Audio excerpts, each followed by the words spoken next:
Good evening, everybody, or good morning, or good afternoon. I actually have no idea because everyone's spread across the globe. My time zone brain is kind of all over the place as well because I'm in the UK, which means it's a 5 a.m. deadline for me. So this is as deadline-y stream as I can manage, to be honest, because I don't think I'd be particularly great at hosting at 4 a.m. You don't want to see me at 4 a.m. It's gonna be messy. So yeah, welcome to the stream. It's happy Friday to everyone. We're heading to Australia. I don't know if you can hear it in my voice. I have had a bit of a sore throat this week, and I was thinking like, oh, hope I'm well enough for this stream on Friday. But yeah, here we are. Um, and yeah, just welcome. Say hello in the chat. Make sure I'm not talking to myself because it's quiet. It's quiet in the chat. There's no one talking. Um, how is everybody? Like I said, this stream I'm hoping is going to be a bit more chill than normal because the only other streams I've done in the past have literally been deadline streams where they go straight up to the actual deadline, unlocking my team, and it's all like stress, stress, stress.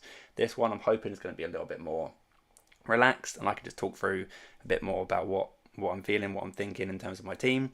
Obviously, I've got my current team on screen at the moment, and now we got some people in the chat. Hello, welcome. Yep, cool, excellent.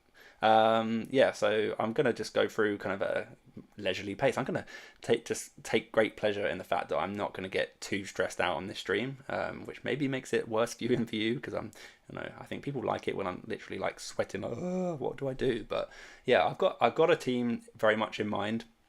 And there's a couple of tweaks here and there. You can probably guess kind of the direction I'm heading in. I haven't had my team selection video early in the week, but the current team I have on the screen at the moment is something I still think is fine, but it's something I'm looking to move away from. So let's have a look at that in a sec. Let me just have a quick look at the chat to say hello to everyone. We got Noel, Lewis, Ricky, Overtake Central, hello, Sherwin, Models in Scale, Isaac, Sup, Oliver, Sherwin again, Pot Smoking Pam, and yeah, I think that's what the F1 fantasy developers thought of my name when they banned me. Look, I've had to change it to this pitiful PPM F1, and it's still got the red badge. I don't know what they want from me, to be honest.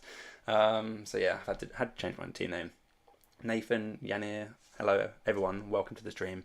Might as well get stuck into it. Of course, the chat is there to interact with me, interact with other people. If you've got questions, if you've got team selections you want me to have a look at, you've got the poll up there because it's something that's very much on my mind, and it probably gives you a good indication of where I'm heading because I'm heading towards a probable no Verstappen build, which is like makes me a bit scared.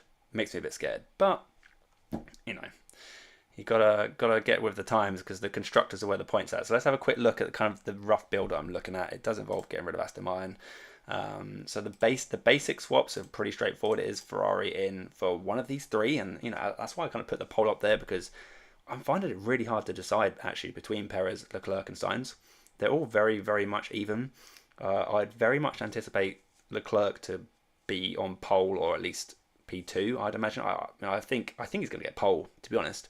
Obviously, Red Bull have got FP3 in this evening or whatever to tweak their setups and everything. I think Red Bulls will be strong, of course. But Leclerc's so good at qualifying. He keeps getting front rows, and the Ferrari just looks really well suited to this track. The Ferrari just looks really quick. I think that Leclerc's going to get pole. I don't know what you guys think. And obviously that's great if you're going to put him in as a two times driver. That's 2 times 10 points straight off the bat.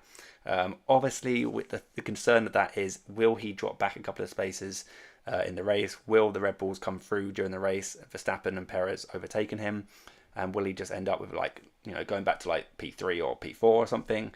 Ended up getting -2, -3 points for that, and only getting sort of 12 or 15 points for his finishing position. Then you're looking at like 25 points or so on the 2 times, which is okay, but not fantastic when you look at Max Verstappen, who's likely to get like 40 odd points if he wins the race, which kind of everyone's still expecting him to do so. Similarly, you've got Sergio Perez, who hasn't looked great in the practice session. I've got the practice session times like up there. Let me know if you think that's okay, if it's big enough for you to read, or if it's in the way. I'm not sure what people think. I just thought I'd put it up there just kind of as a reference for anyone who hasn't seen the practice session time, so it's on there. But yeah, I do think Perez hasn't looked great, but he's talking the talk in the interviews afterwards. He seems confident, make a couple of changes, and they do generally improve come the actual qualifying session, and indeed the race is where the Red Bulls are particularly strong, which is why I'm kind of thinking the safest, sensible option is just to put Perez in there.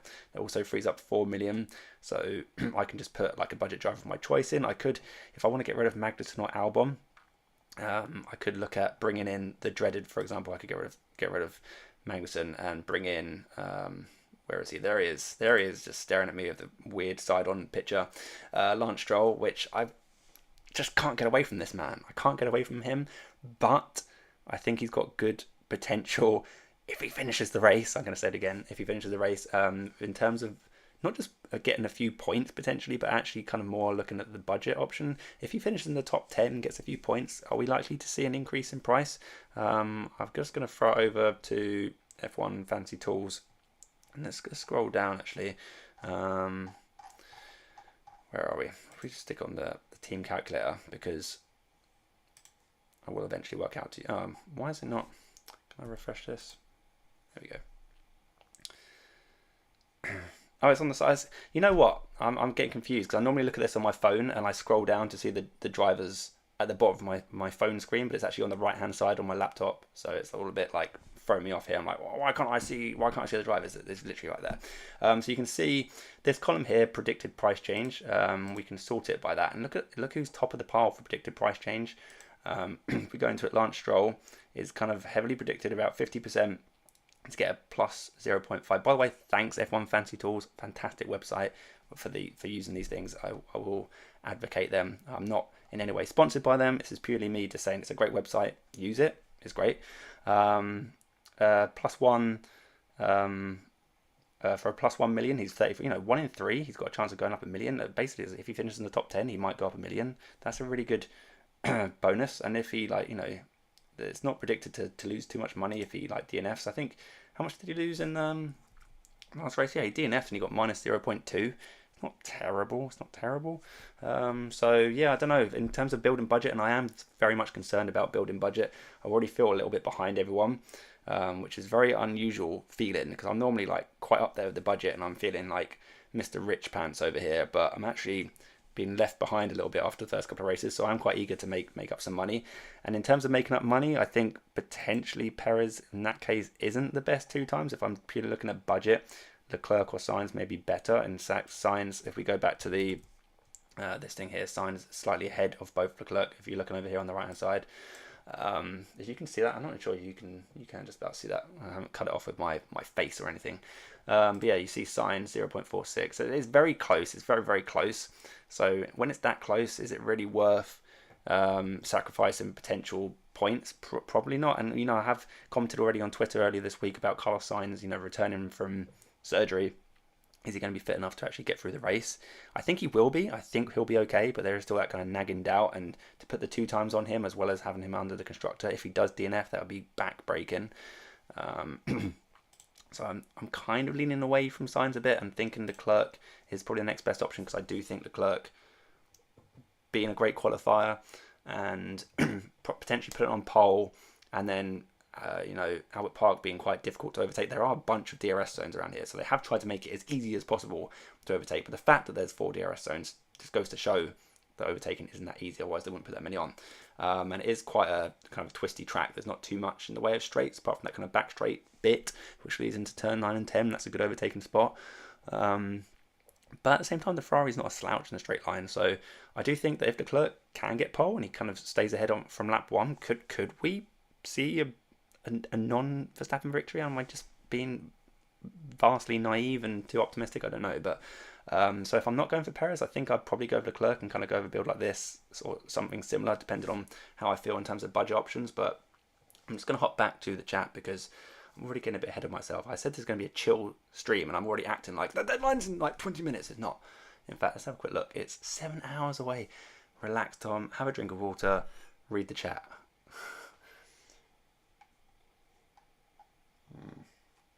Oh my goodness, I've missed so many chat messages. I'm sorry. It's just me waffling about my feelings. Let's have a look. Scroll up to the top. Pain in the Haas. Apparently offensive. Yeah, the developers have been pretty picky with team names.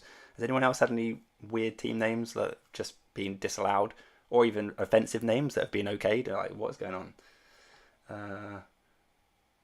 My big booty balls. That's a great name. Love it. Yeah, I had to change my name. Pop Pan Man. Just offensive, clearly. Last phrase transfer in Gasly and Stroll. Yeah, interesting. Gasly mentioned there. Gasly's another person that I'm kind of potentially interested in. If I don't want to go Lance Stroll, Gasly's someone kind of interested in purely because I anticipate he'll qualify way back, go out in Q1.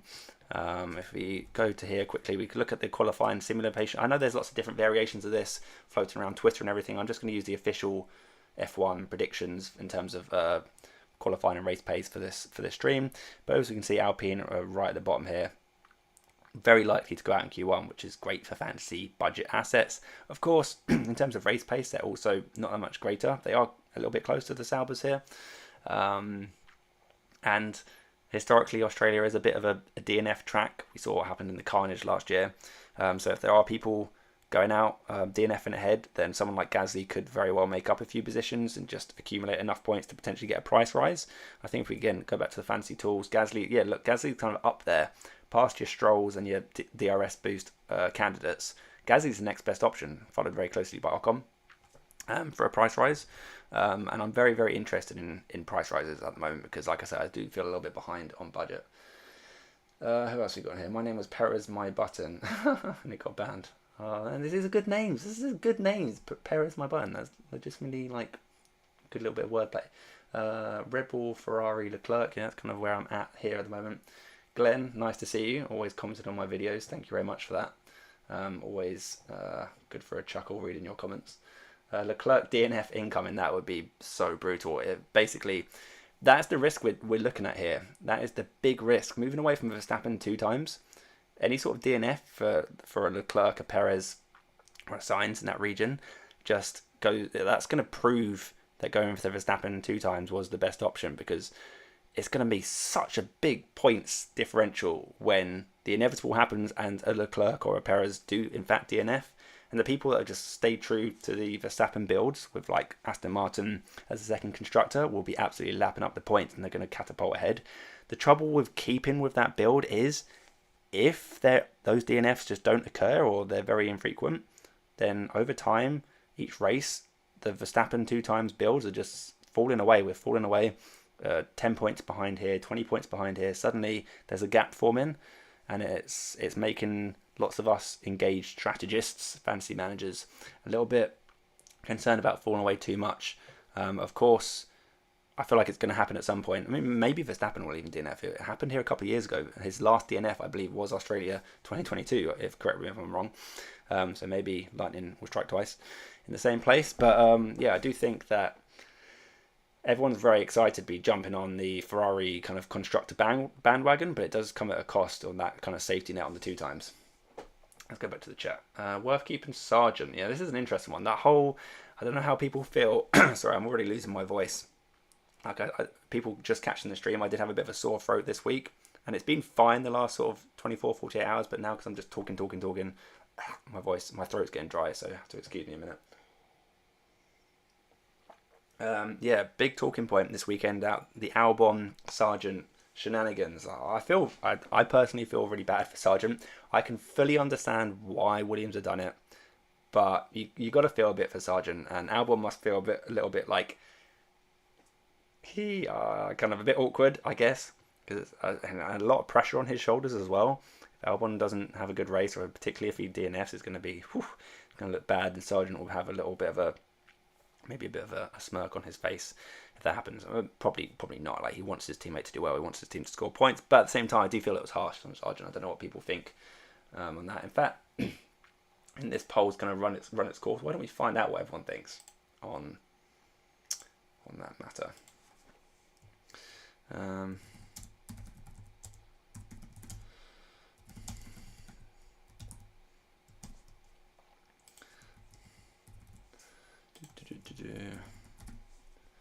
Let me know what you think. Albon or Sargent? Who should have been given the opportunity? Bearing in mind it was Albon's fault that he crashed out of the practice session. But they've booted Sargent out and given Albon Sargent's car. That is the headline. Is that fair? Should they go with Albon? I mean, like I said, I can fully understand personally why they've done that, because Albon's the better driver, more experienced driver. I'm just doing better overall, and Williams want to maximise those opportunities, but that's got to be rough. Like, can you imagine that happened in a front of the grid kind of team like a Ferrari? Like, if Sainz or Leclerc or even like Verstappen or Perez, if one of them crashed and they just, like Verstappen crashes and they're like, Perez, get out the car, Verstappen needs the car. Can you imagine the craziness that would cause? But yeah, going off topic a little bit here. Where are we? Oh, I'm losing the chat so much. I can't keep up with you guys. Fanam, thank you very much. Good luck this weekend. Good luck to you too. Thanks, Jose. I didn't follow myself. Okay. Oliver has said, what do you think about this build to build budget? Ferrari and Aston Martin, Leclerc and Sainz. Yeah, I have thought about that, and I think I put that into the simulator. In fact, let's put it into the simulator now. So we've got Ferrari. So if we say we want Ferrari and we want Aston Martin, the thing is, I just don't think it's definitely good for building budget, but I don't think it's enough better for building budget in terms of points. So let's have a quick look at the points potential of this kind of optimal team at the moment here. For like 100 million budget, this is anyway, scoring around about 215-ish points. Bear that number in mind. And we go Ferrari, Aston Martin, stick in these two, and then recalculate it. You're going to get potentially a better budget, up to 2.4 here, but the points difference is quite a difference. It's what, about 20 or so points difference. Is that worth it for the potential small budget gain and not even guaranteed budget gain? And you're kind of relying quite heavily on Aston Martins to actually do well. And the Aston Martins have looked pretty decent this weekend, to be honest. And Alonso in particular is good around this track. But I don't think the Mercedes is going to be as bad as they have been in the practice session so far. They do tend to get better as the weekend goes on. Hamilton's already spoken about how his setup, or Toto Wolff was mentioning, Hamilton's setup just went in the completely wrong direction. So I'm sure they'll bring that back. And Hamilton will be kind of fine, get into Q3 and kind of not be sad about it. So yeah, this build for me kind of basically just negates the Red Bulls entirely, and the Red Bulls are ultimately where the huge points are. And yes, if you're just desperate for budget, like desperate for budget, then this build could certainly be a thing. But I think you need to balance carefully gaining budget with the points. Yeah, I think you can probably take a little bit of a hit, but I think just completely neglecting the Red Bulls is potentially a bit too much. I'm not sure. Sainz driver of the day potential. That's just so hard to predict though. Like, it was a bit more obvious last week or 2 weeks ago with Behrman. Like, that had like driver of the day all over it if he finished the race, which he clearly did. Sainz driver of the day, just because he had surgery a couple of weekends ago, maybe it depends. It depends what else happens in the race. Anything could happen, to be honest. I've already said about high DNF factor. We could see one of the random back markers fight through into the points, and that's got driver of the day kind of written all over it. Particularly how tight it is at the top. It's going to be very difficult for anyone on the back 5 teams to get any points. So if someone comes in and scores a few points, I could certainly see them being candidate for that driver of the day. I just don't think Sainz is necessarily, and he's already had driver of the day a couple of weeks back in Bahrain. I don't know. I'm not sold on the idea of Sainz potentially getting driver of the day, but I guess it's something to think about. Sainz staying at his price from last weekend. Sainz is almost guaranteed a nice price rise if he does finish the race. Let's just go back to my team for a second. But like I've already said, I kind of leaning away from Sainz in terms of 2 times. I think if I'm gonna go away from that said, Sainz is pretty safe driver. If I think of like Perez, Leclerc, and Sainz in terms of pure reliability and finishing a race, or in some cases like Charles Leclerc actually starting the race, Sainz kind of strikes me as someone that's kind of the safest out of those options. I'm not sure exactly what their kind of DNF percentages across their careers, but I would guess that Sainz has probably got the lowest DNF kind of factor. So maybe he's the safest option. Well, I don't know. It's kind of hard. It's kind of hard to put your money where your mouth is. Where else are we? What do you think of Hulk and Tsunoda instead of Zhou and Bottas? Well, the thing is with these questions, when it comes to like budget options, for my budget options, I'm effectively purely looking at who's going to get more money at this point. I just don't think there's enough in it. There's so little way for these budget guys to score points. I just want to try and make sure I pick people who are kind of reliable, likely to finish the race, and hopefully get me some budget increases. That's kind of where I'm looking at, more so than the points, because if you pick the right budget guy who scores the most points, he's probably scored like 2 points more than everyone else, which isn't that great. You're kind of looking more for budget, I would say, in building budget. The clue's in the name, the budget. The budget guys, you need them to build budget. Perez, Charles, Ferrari, Aston build. Yeah, I mean, I guess so. And that gets you some Red Bull coverage. The team I was just talking about, I've still got it on here. Yeah, this, I guess you could have, instead of a Sainz, you could go for a Perez. And you get some cover there. That gets you up to 200 points roughly. It's fine, but again, you're kind of completely going against Verstappen. I'd kind of like having that nice kind of points production machine in Red Bull as a constructor. Moving away from the Red Bull constructor is where, moving away from Verstappen 2 times is already extremely difficult. Moving away from Red Bull constructor as well is going to be really hard. Where can I find that table? I bought that table. FPL, what was that? FPL veteran. Are you referring to this table? The F1 Fancy Tools website is literally just f1fancytools.com, and you can sign up to their Patreon. It's like a $5 a month, and you can once you've signed up to their Patreon, you can link your fancy account to their website, like I've done, and you can literally like click on your team here, and it gives you your current team, and it gives you like your best options based on the simulations and that. Obviously, I've currently got all these guys ticked. If I just remove all these like this, I've got my team one selected. Click on recalculate. It tells me my exact budget and everything, and then I click a recalculate, and boom, it tells me what the predicted best team is, and it gives you like price change prediction. So yeah, it's kind of leaning heavily towards this Red Bull Ferrari build. The way it's done all season so far, the simulations have favoured this Red Bull Ferrari startup so far, and the reason I haven't gone with it is because I wanted Verstappen for that consistency and safety as a 2 times, and that's kind of the risk I'm looking at, moving away from Verstappen, going for a Perez or a Leclerc, moving away from the safety belt of Verstappen, but moving more into where the actual points seem to be at the moment. But yeah, anyone who hasn't checked out F1 Fancy Tools, it is a great website. Go ahead and use it. What else we got?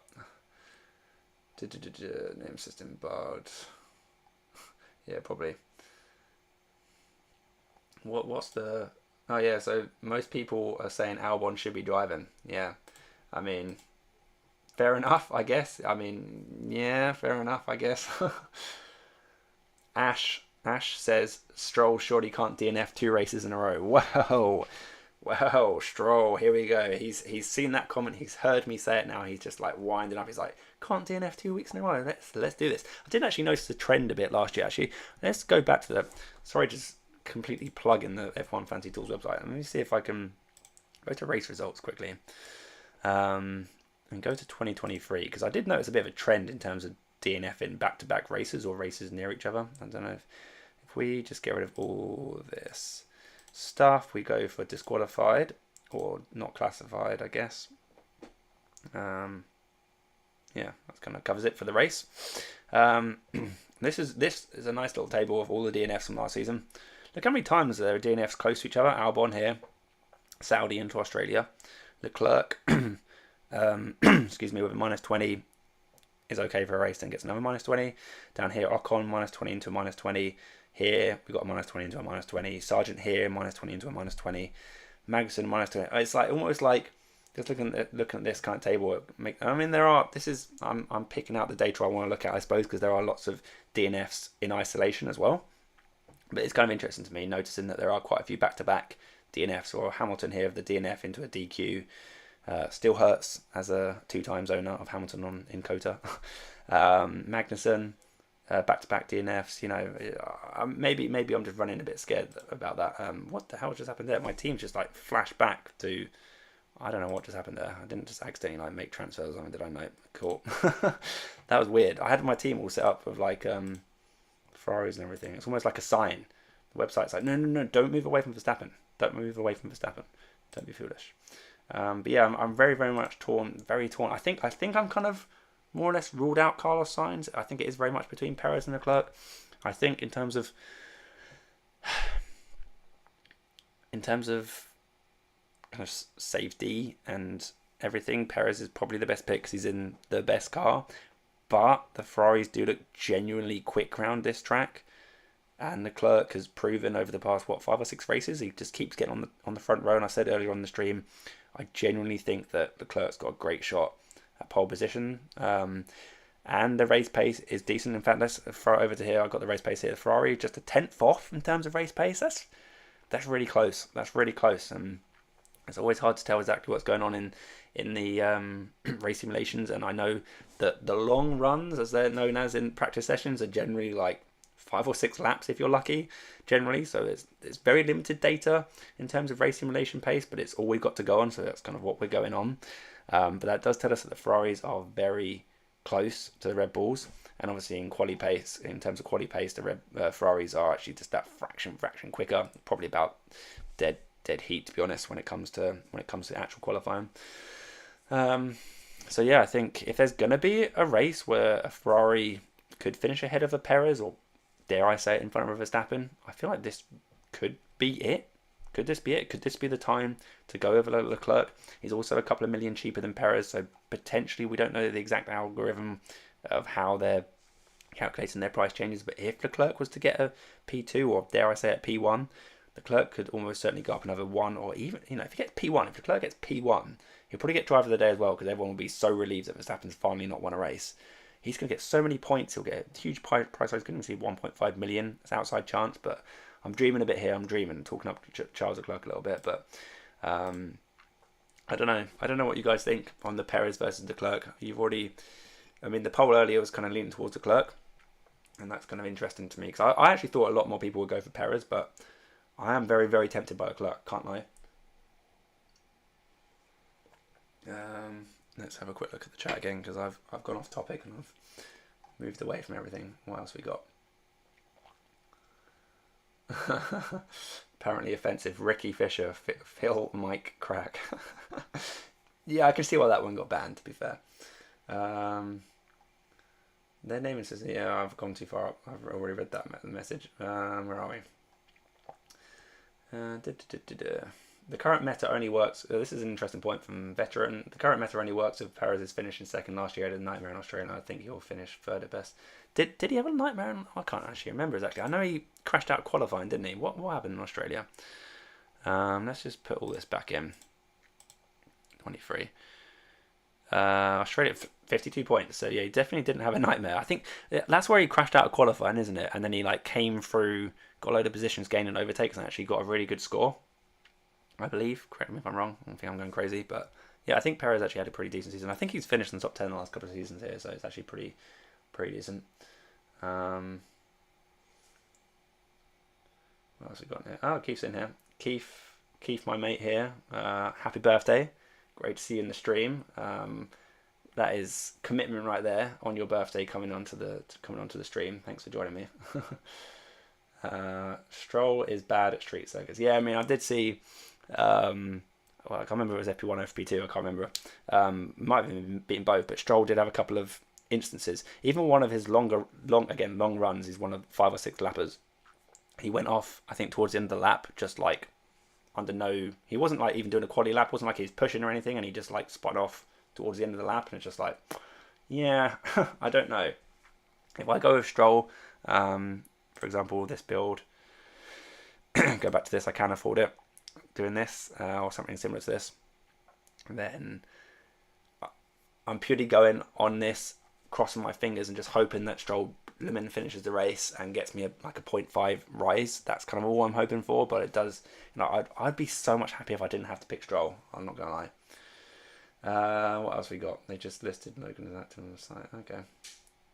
Wanted to say okay. Oh, got a couple of messages added at me. You should move away from stake and join Has instead. They have possibility of points and budget. Are Has's going to get more budget? Potentially. I mean, the thing that worries me a little bit in terms of this is the race pace has is. I mean, actually, it's not that bad. I think the race simulations I saw on Twitter had the hazards a lot lower down than that, which does concern me. But I wouldn't be, I don't think it's a bad idea to get rid of a Bottas, for example, and go for a Magnussen. We know Magnussen doesn't qualify particularly well, and if the Haas race pace is okay, then this could be a better team. Could potentially do something like that. Is that how many transfers is that? That's 1, 2, 3. Yeah, that's literally 3. I've got 3 free transfers, so I could definitely do that. The best setup has a Lance Stroll in it a lot. Yeah, I know. The thing with Lance Stroll is he should do well. He should score points. He should gain budget. But it's Lance Stroll, and he just randomly loses control of the car occasionally. And this is a tricky track. It's a tricky track. It's got walls. It's got gravel. It's got high speed stuff where it can easily go wrong. That turn 9-10 sequence, the turn where Albon spun out, what was it, last year, and also this on practice where he crashed. There's just lots of opportunity for mistakes, and he says this as he's moving away from Verstappen on the 2 times. Must be crazy, but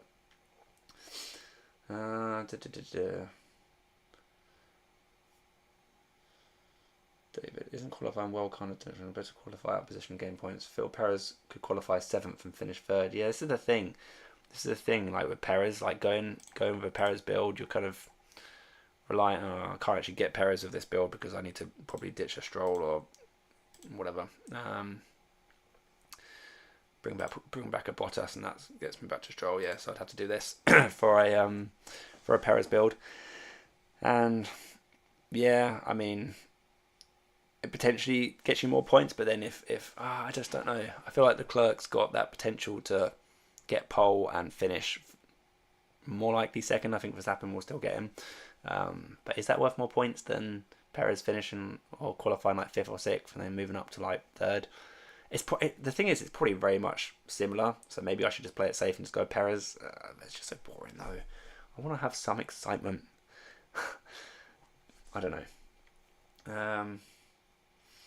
No negative chip. Yeah, interesting point. I did again comment about the no negative chip earlier on Twitter, X.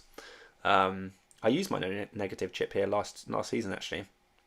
And people were probably thinking, oh wow, you must have saved a lot of points. No, didn't save any points at all. Gained me 0 points because no negative chip worked differently to how it works this year.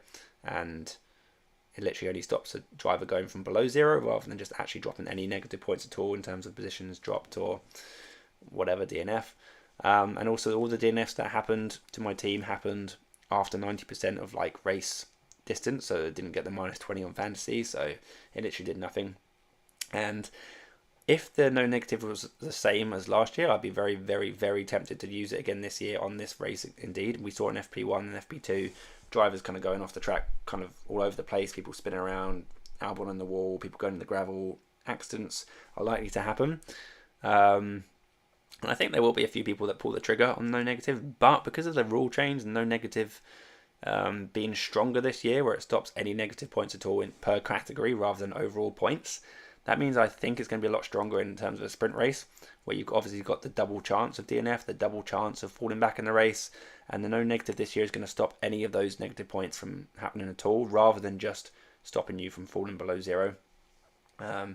Whereas last year I thought no negative was better on a non-sprint. Now I think it's better on a sprint. So I'm kind of probably going to hold off the no negative in terms of this. Does a limitless chip also increase budget? No.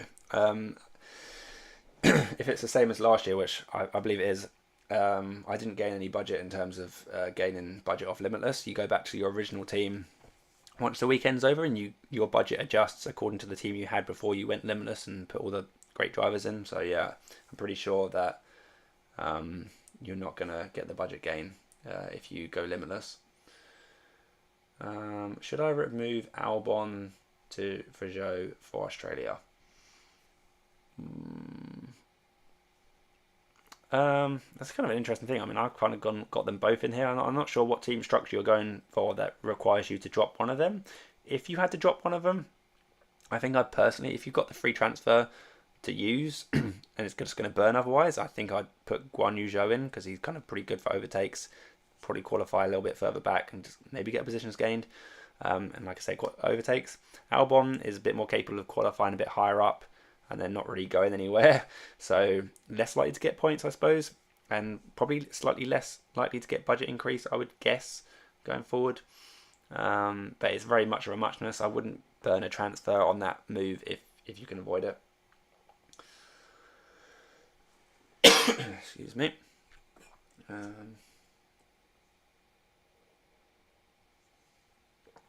Alonso F1 says, what about Aston Martin? Yeah, that's funny coming from Alonso. Is Fernando in the chat? What about Verstappen RB Aston Martin? Verstappen RB as in Red Bull or RB as in the racing bulls? I'm not sure exactly who you mean, Alonso. Darren comes out straight to the point. So, Perez, main build or not? I was like, I've had enough of your stream. Just give me the answer, damn it. The truth is I haven't decided, and I don't need to decide until 5 a.m. this morning. I haven't even decided if I think I probably will be a real nerd and just set my alarm for like 4:45 or something. Check the latest news, check FP3. Oh, I'm so sad, aren't I? But there we go. And then, put in the appropriate driver at that time. I'm very, very torn at the moment because I want to try and get that budget increase. It would certainly be more exciting watching the race if I had Leclerc in my team over Perez. If I had Perez in my team, I'd just be like, go on then, do your thing. Whereas if I had Leclerc in my team, it would be more exciting to watch. But obviously that's not why we're playing fantasy.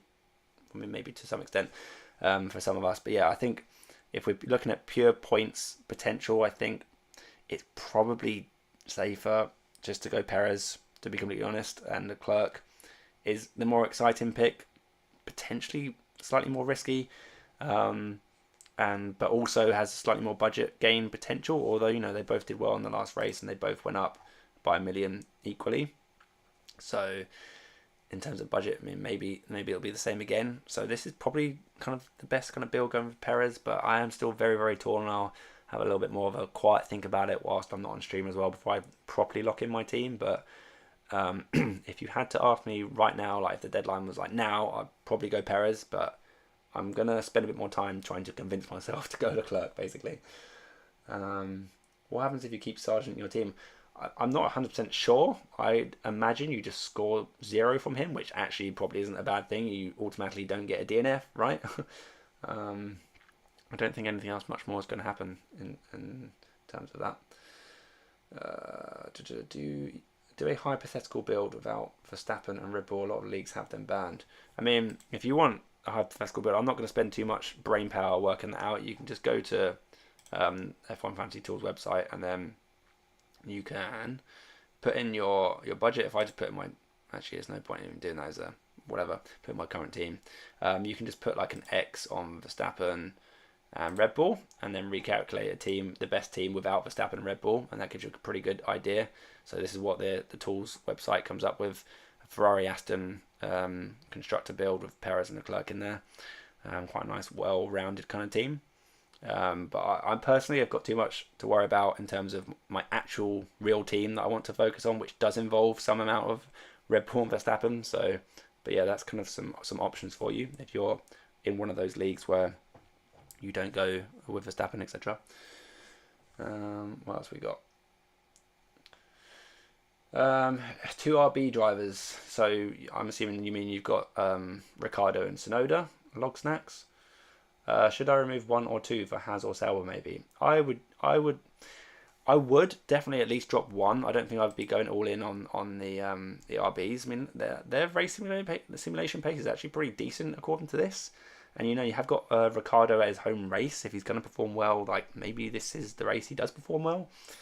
They've just been really, really poor in the opening 2 races, and everyone had high expectations of them, and they've just been really disappointing. We could see them come back a bit stronger this weekend, but I probably wouldn't be doubling up on them. I wouldn't mind having a single RB driver on my team, like a Tsunoda or Ricciardo. If I had to pick between the two, I'd probably say Ricciardo as home race seems more sensible. But I probably would, if I had the luxury kind of transfer to move my budget drivers around, then I probably would move off For example, a Sonoda to a Hulkenberg or a Magnussen or a Guan Yu Zhou, or one of those drivers like you mentioned.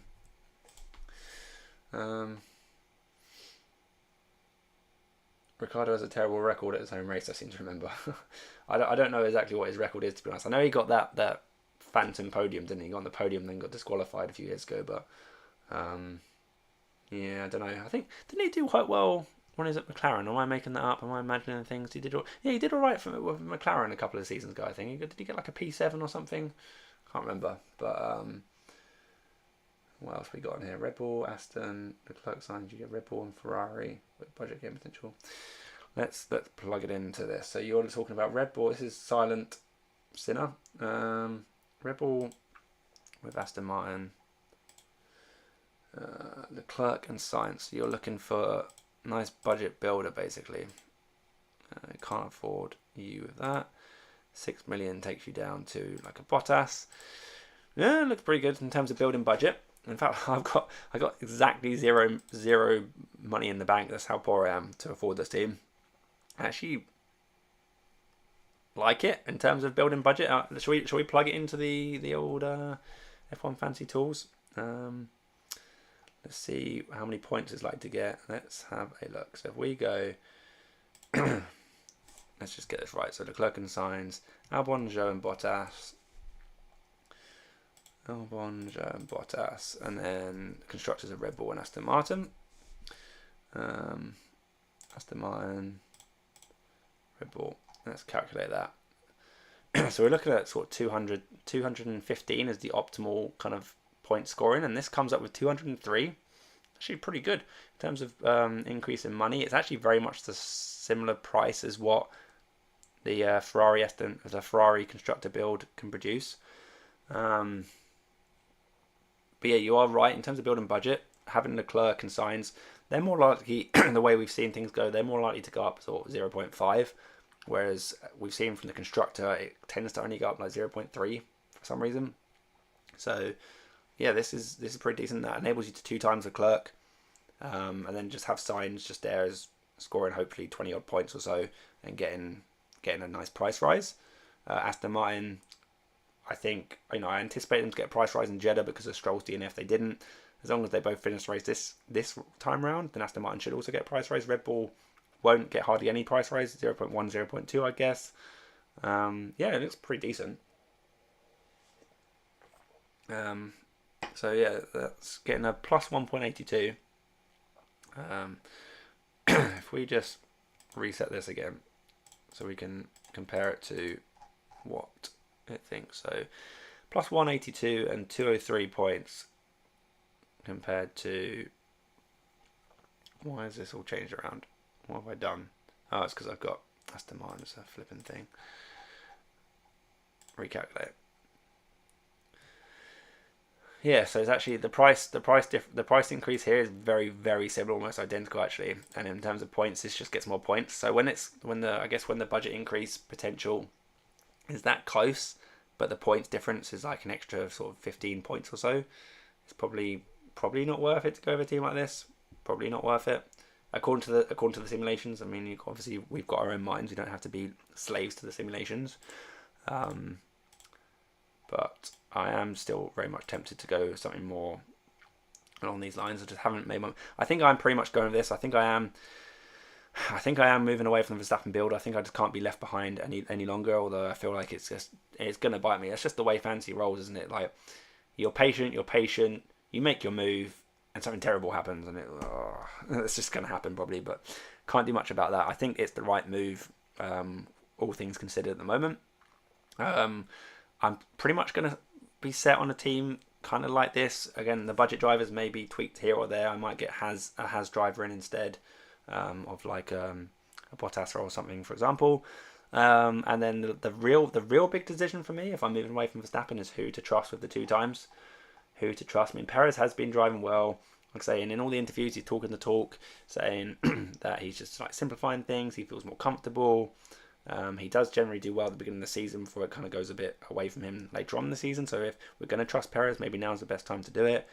We've seen in the practice sessions, he's not like super on it in terms of like quality speed, which is actually probably kind of a good thing. I mean, obviously he'll get fewer points on the 2 times. So say he qualifies like P4, P5, he's only get like 6 points or something, which isn't great when you think Leclerc's almost certainly, I would say, unless something goes very badly wrong, Leclerc's going to get like a P1 or P2, so he'll be on 9 or 10 points on the 2 times. So you're already kind of 5 or 6 points ahead of Perez in that respect, unless Perez pulls out a stonking qualifying lap, which I don't think is going to happen.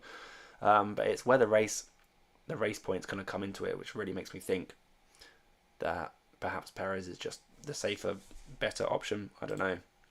So I might end up kind of like this. This is probably the safest option. It's just a bit boring. Stroll and Perez, man.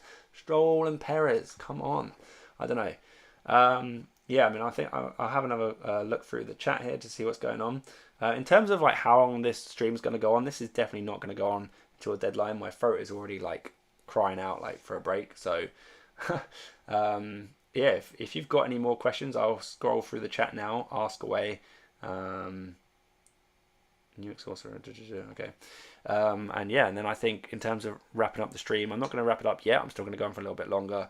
But I think you kind of got the gist of my feelings of where I'm kind of headed. But I will spend some time looking through the chat and just, if you've got, just chat to me, see what's going on. See what the latest chat is. If Sargent gets a 0, it might be a win-win. Yeah. Yeah, exactly. Like having Sargent, if your budget, if your team forces you to get Sargent because he's the cheapest. Is he still the cheapest? I think he probably is. Oh, wait, where is he? Oh, he's literally been removed from the game. Okay, fair enough. In that case, I don't know what's going on.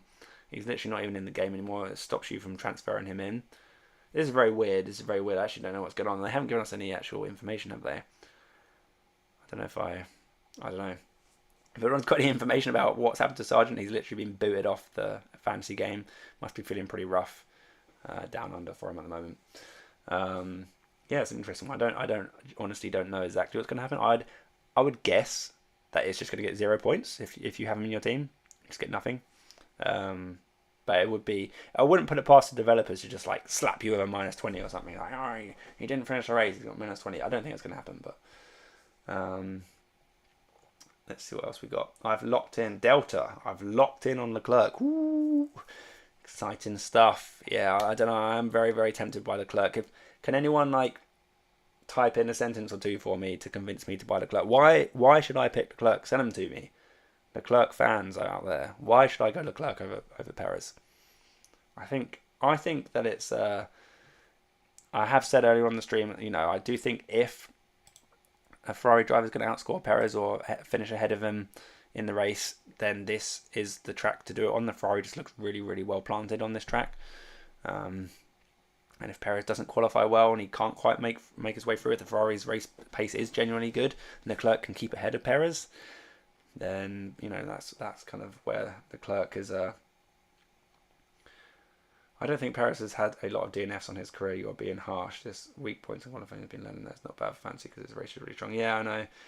Yeah, I mean, I'm thinking of Perez more recently, like particularly the latter half of last year. That's kind of fresh in my memory of multiple DNFs. I think across his season, probably. I mean, across his career, he's not been an unreliable driver. I think he just had a bit of a bad latter part of the season.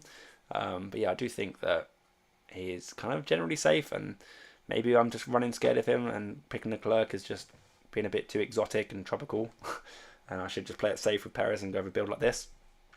What do people think of this build on screen at the moment? No Has drivers though, that is a thing.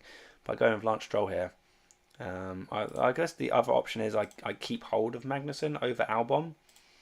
I can also afford this and just scrap off Albon, although I do kind of like Albon in terms of just being a safe pick. And when I'm looking at my budget drivers, I do want people that are just kind of safe, so I might stick with Albon.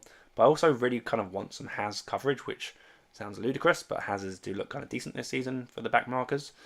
So yeah, might end up doing something like this. But yeah, kind of the budget options are kind of the least of my concerns. I'll make a decision on that at some point very soon because the deadline's in a few hours. But yeah, my main concern is who to put the 2 times on. And I'm moving away from Verstappen, which is uncharted territory for like the last year or so. I mean, the simulations, again, if I throw it back to simulations, the simulations are saying Perez kind of everywhere. There are a couple of the clerks interspersed in there, which makes me kind of tempted. And if you actually look at this clerk build here, plus 1.87 because the clerk's in there over Perez, the clerk's kind of favoured in the simulations to gain a bit more money gain potential from him. Although I do think it'll be much of a muchness and kind of the same. It just depends if you trust that Ferrari race pace, and at the moment I kind of do. So maybe I should just be going to clerk. I don't know. I need to have a bit more of a think about it. Gasly, yeah, of course. I did mention the likes of. The trouble is, I've only got three free transfers. Such a tongue twister. Three. It's not even a tongue twister. It's like two words similar, but I can't get out. Yeah, I've got 3 transfers to use. I'm definitely not going to be taking any -10s. I've set myself up for the 3 frees on this occasion. So let's say we go. Let's go Perez initially. I don't know. Let's go Perez. And if we wanted someone like Gasly who's going to qualify, I mean, Gasly's almost guaranteed to go out Q1. The Alpine's going to really struggle to get out Q1. That's great for fantasy budget or drivers, so that's pretty nice. Does mean I can't get Stroll with this build though, which may be a blessing in disguise. We don't know. Who would I go with instead of me? Double Alpine, dare I say it? Oh my god! In terms of budget guys, that is a bit scary. I mean, who else should you go for? Just stick with Albon probably, because that's 1, 2. Yeah, that'd already be my 3 transfers. Yeah, because Gasly, Perez, Ferrari. So yeah, I can't afford to go with anyone else. It would be Albon probably. Yeah, I can definitely get on board with a potential Gasly, and I do think he's got some chance. Like I said, in the simulations, in terms of price gain potential, I do think Gasly's kind of up there. In fact, for anyone who didn't see it earlier, if we look at the price gain potential here, Gasly is just about ahead of everyone in terms of that budget region. Everyone's sort of sub Lance Stroll, sub 8 million kind of bracket. He or even at 9 million with Ricardo. Yeah, Gasly's kind of got some good potential here. High chance, 2/3 of a chance to go up by 500,000, which is pretty nice. There is also a third chance of going down 0.1, but yeah, it's kind of interesting. Right, let's see what else we got in the chat. My concern is Lance. I think this race will be madness. Everyone looks skittish and everyone empty. Yeah, Ricky Fisher makes a good point. Already one car down. Yeah, Albon's already kind of out. Well, I say Albon's out. Sargent's out because Albon crashed out. So Albon's out, but he's not out. Yeah, I am. This is why I touched on it earlier of the no negative chip. It's the only chip I would and I have considered for this race. And like I say, if it was the same as last year, I think I'd probably just pull the trigger on it and kind of be happy about it. Are we anticipating that much carnage? I mean, yeah, quite possibly. It could be a red flag stricken race. I don't know. So maybe no negative users will be kind of the winners at the end of this race.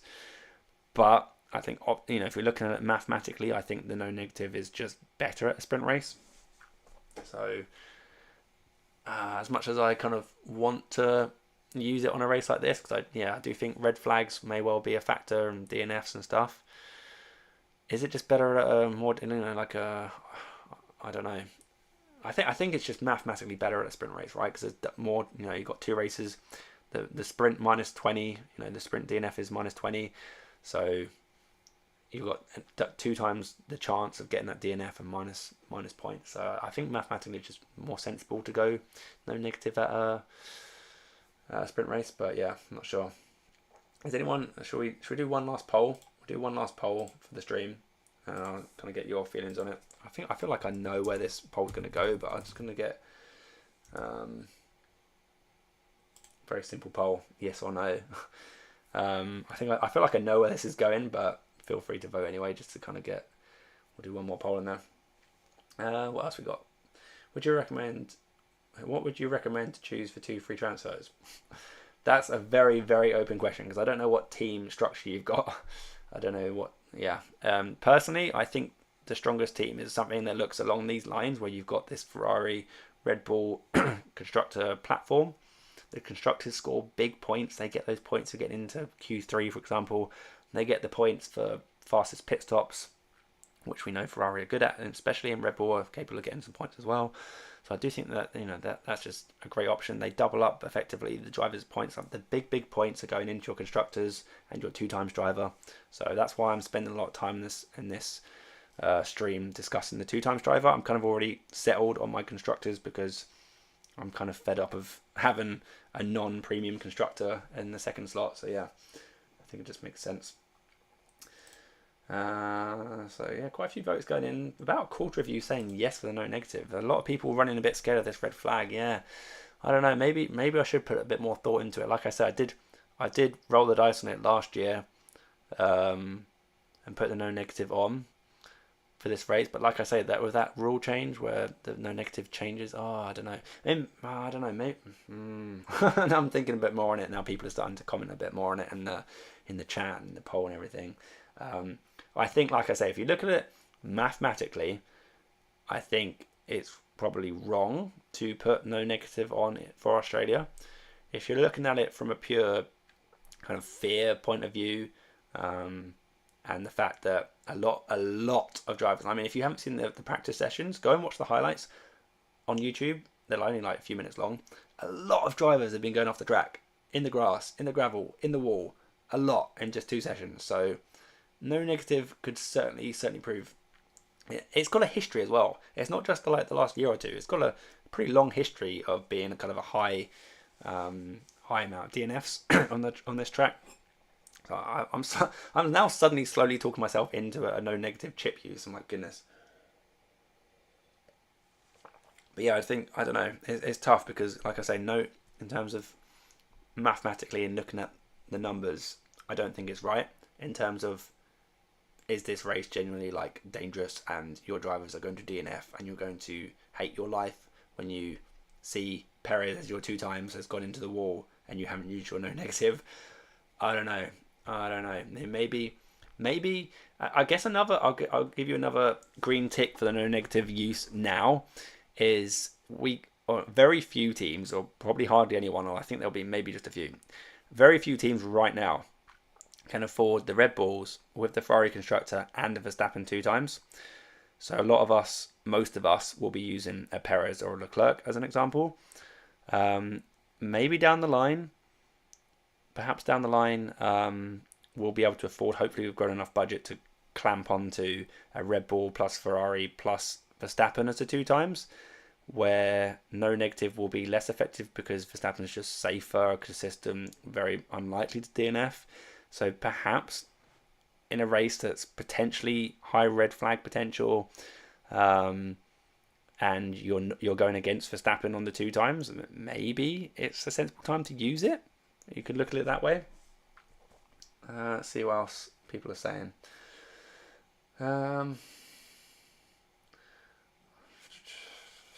Still Mickey Majka. I'm still afraid of the Alpines. Yeah, I'm a bit afraid. In terms of reliability, they've not got a great record over the last couple of years. Not great. I mean, yes, they seem like dead certs for going out in Q1, which is great for fantasy, but have they got the reliability to actually finish the race? I don't know. So yeah, maybe perhaps not going with that build. Kind of moving back towards the, oh my goodness, the scrolling, I can't control it. Going back to the Stroll with Bottas build. Bottas now being the cheapest driver on the grid with Sargent's omission. So perhaps kind of going back to this kind of build. It's kind of I think this is actually the exact build that is favoured here, isn't it? Red Bull, Ferrari, Perez, Stroll, the 2 Saubers and Albon. Yeah, that's literally it. So this team on screen right now is what the simulations are telling us is optimal for my budget. This is for my budget. I don't know if people have got an extra $1 million or $2 million in the bank. To me, it may well be slightly different. I'd imagine potentially Bottas becoming a Magnussen or something is stronger. I don't have the budget for that. Maybe yours does. So if we're looking at purely simulation style and pretty decent balance, then this looks good. It's depressing seeing Perez and Stroll at the top of my team, man. Serena says Forza Ferrari. I can't say it in an Italian voice. I'm not going to do it, but there you go. Forza Ferrari. Let's go. When else would you use it? For no negative, I'd use it on one of the sprint races. I don't know exactly where are all the sprint races. I don't actually know off the top of my head. This is terrible. I don't even know. How do I get the here we go. In here. It won't even say on here, will it? I don't know. Is it the same as last year? Probably should have done a bit more homework on this. Probably find out. There we go. Miami? Is Miami the first sprint? So I guess Miami. Would you use no negative Miami? No. It's kind of a boring, generic track. Sorry to be harsh, but it's just a kind of a generic track where probably won't be too much in terms of crashing out. Where are the other sprints? Anyone know? Probably Austria's always a sprint, right? Yeah, Austria's a sprint. Austria for no negative again. Probably wouldn't use it because again it's not a very high DNF track as far as I can think of.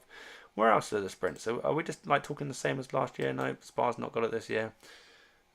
China. We got China sprint. Yeah, we do. We have a China sprint again. Trying to think, because we haven't raced at China for a while. Trying to think of what the track's like. Well, I suppose we can look at the circuit. Yeah, I don't think it's that much of a DNF-y track. Turn 1 is a bit tight because you've got that long, slow right-hander in turn 1 and turn 2. You got this little section, sector 1 into sector 2, a little bit windy. There's a little bit of gravel around here from what I remember. Then you've got this kind of fairly easy fast acceleration through turn 12, 13 down this long straight. I can't imagine there'll be that much carnage in terms of the narrowness of the track. It's not too narrow. It's maybe potentially a little bit narrow for this kind of slightly more dangerous section, but I can't imagine it's going to be like carnage or anything. So I can't imagine using no negative there either. Where else have we got? China's the first sprint. Yeah, so we go China into Miami, I guess. Imola was a sprint before, but it's not. Monaco won't be a sprint. That's got to be a disaster for a sprint now. Thank God they didn't do that. Canada won't be a sprint either, no. Spain probably won't be a sprint, no. Austria, I don't think Silverstone is this season. Hungary? No. Man, the sprints are just like all the latter half of the season, basically. Zandvoort? Nope. Monza? No. Where are all the sprints? Oh, Baku. It's got to be Baku. Like, they love the sprint in Baku for some reason. No. I'm just like... Where are the sprints? No one's helping me in the chat. Singapore sprint? No. Or maybe they just haven't like confirmed one on here yet. Oh, here you go. Is that Kota? That's Kota, isn't it? Kota no negative? Probably not. If Brazil's a sprint, there we go. This is where we've got no negative potential. There's definitely no negative potential written all over this. But then again, there's also other potential in terms of like limitless or 3 times. Although I feel like there's probably safer options to use things like limitless and 3 times. 223 days until the Brazil Grand Prix. Oh my goodness. Yeah. So I mean, yes, I think this is an option for no negative, but yeah, I don't know. It's so far away. We don't have to worry about negative points in November. We're still in March, right? What's this? The pig. And we got a sprint in Qatar. Qatar, no negative again. Probably not a great option. The more I think about it, and that's not going to be a sprint there. I feel like I've missed a sprint somewhere. I don't know. Mexico? Did I miss Mexico? No. I don't know. So yeah, overall, looking at it, I'm saying mathematically that sprints are the best place to use no negative. But then looking through a few of the sprints, I'm not sure how much is going to be, you know, like looking at the actual tracks. If we just pop it back to here, let's just have a quick stroll through. I mean, bear with me, we've got time. I'm not under any stress because the deadline's still like 6 or 7 hours away. This is fantastic. We've got some time to just chill out on this Friday evening for me anyway in the UK, to just spend some time looking through this. So yeah, where would we use our no negative chip if we don't use it in Australia? We've already established as a collective here that Australia seems like a good place for no negative, but just not mathematically. We've seen a lot of drivers going off, so there's high potential for using no negative. Like I said, I did use it last season to no avail, unfortunately. Where else would we use it? Would we use no negative in Japan?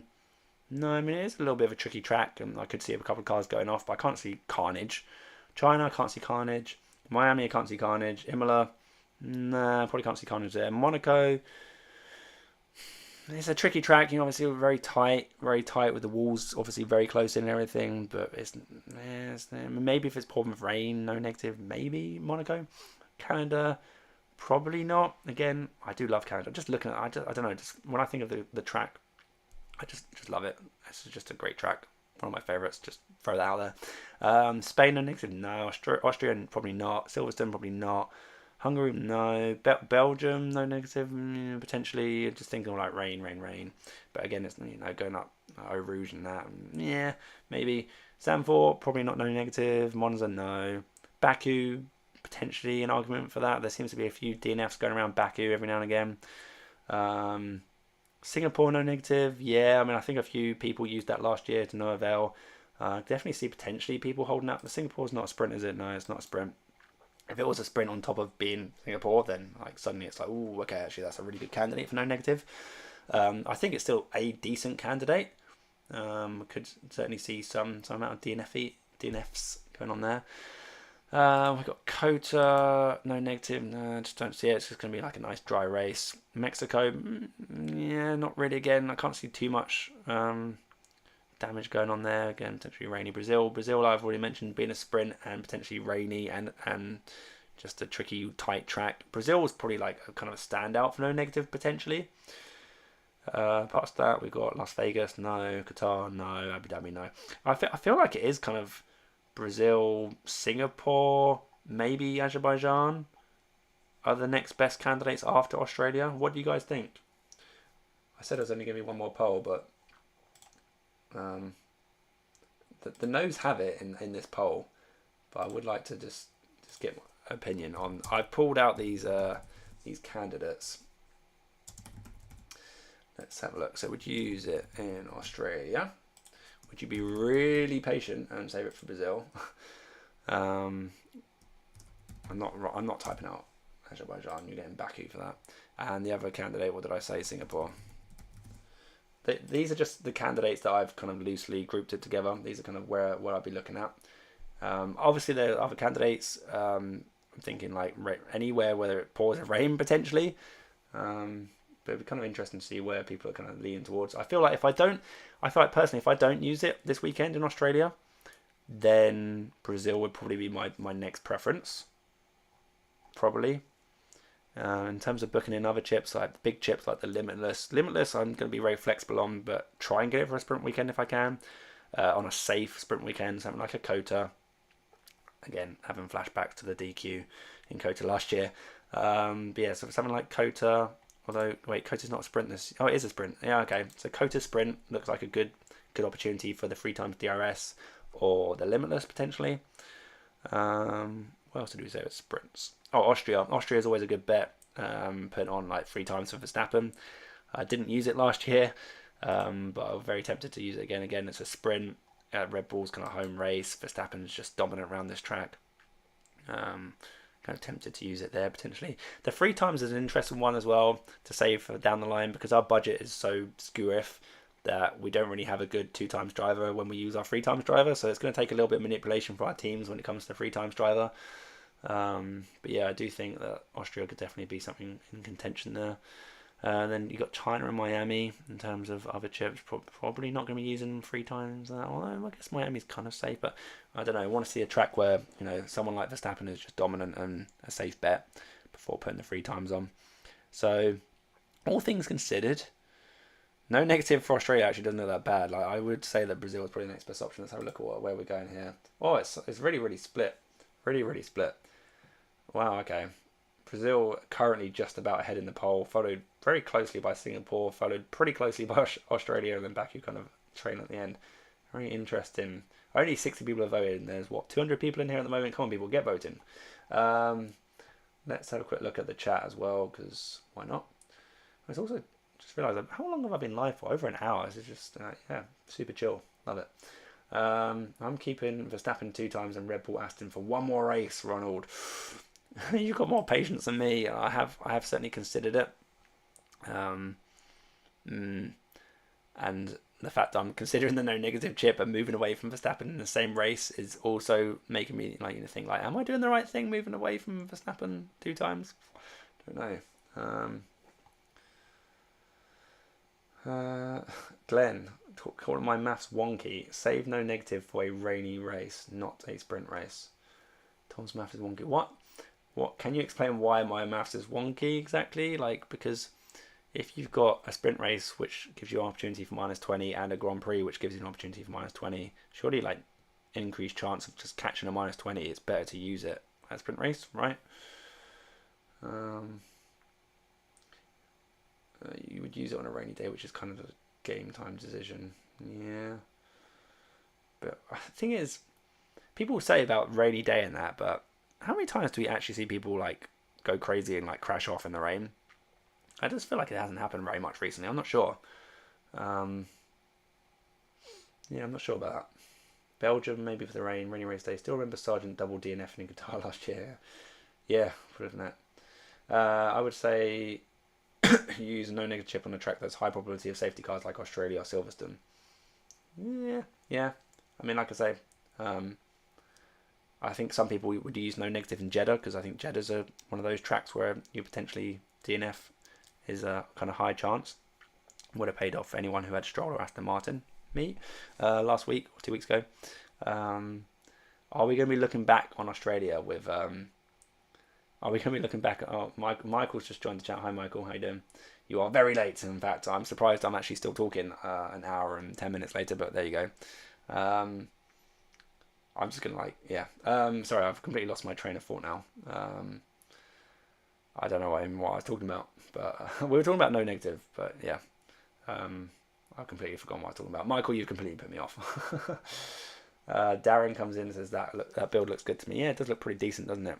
It just scares me a little bit with Stroll and Perez in there. But why no has K-Mag, says Yanir. Like I said, I could very easily get rid of Albon and just keep Kevin Magnussen. I think the Hazards do look pretty decent.